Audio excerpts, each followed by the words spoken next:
Just days left in the presidential race, and last night the two candidates squared off in the last major event of the 2020 campaign.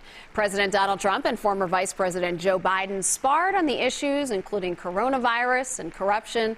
CBS's Natalie Brand joins us live this morning from Nashville. And Natalie, just an entirely different debate than what we saw last time, a much more civil affair this time around. Yeah, Heather, a complete 180, far fewer interruptions. It seems the rules change helped, and also President Trump seemed to enter the debate with a different strategy of not interrupting Biden as much this time around. So what we saw instead was the candidates really challenge each other and clash over the key policy areas and also present different visions for America.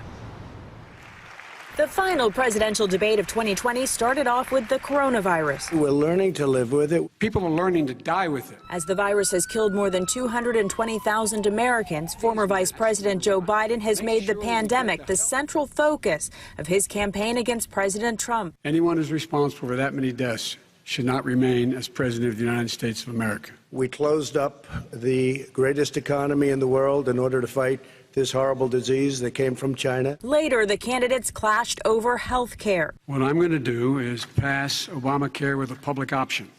It'll become Biden care. I'd like to terminate Obamacare, come up with a brand new, beautiful health care. Moderator Kristen Welker also asked the two men about racial inequality in America. The exception of Abraham Lincoln, nobody has done what I've done.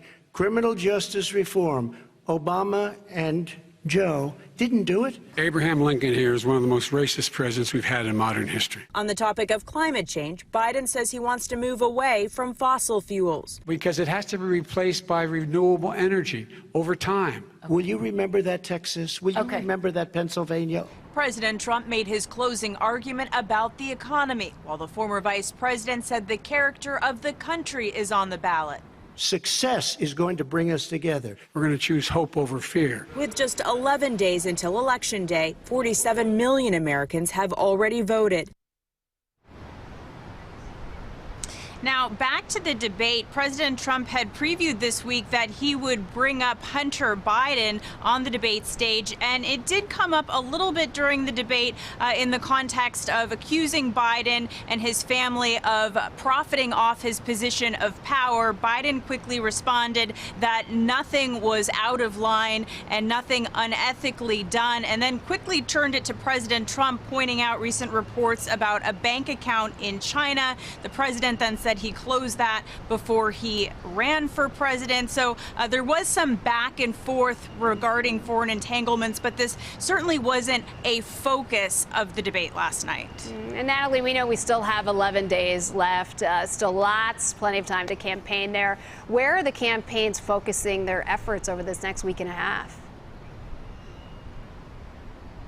Well, of course, on the key battleground states that could really decide this race. And that's why the president has made a point of campaigning in a number of them this week. Later today, he is headed to Florida for 2 rallies there.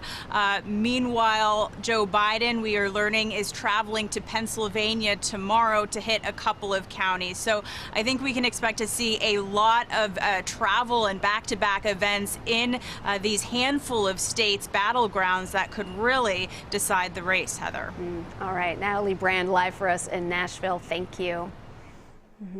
To learn more about early voting or your candidates, you can head on over to WCCO.com's election guide. Let's get